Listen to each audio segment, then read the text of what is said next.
Bro, I'm not even kidding. Like 40% of the time there, he's going faster and his car just flips forward. Don't move. Literally. Don't move.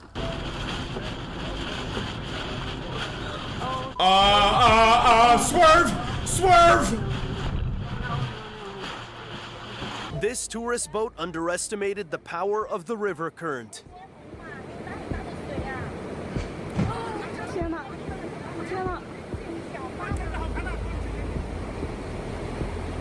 Get out of there! Get out of there! Get out of there!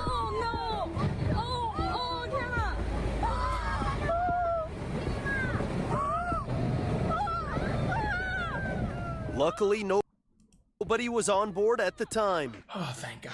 Why did you wait so long to say that, you sick piece of crap?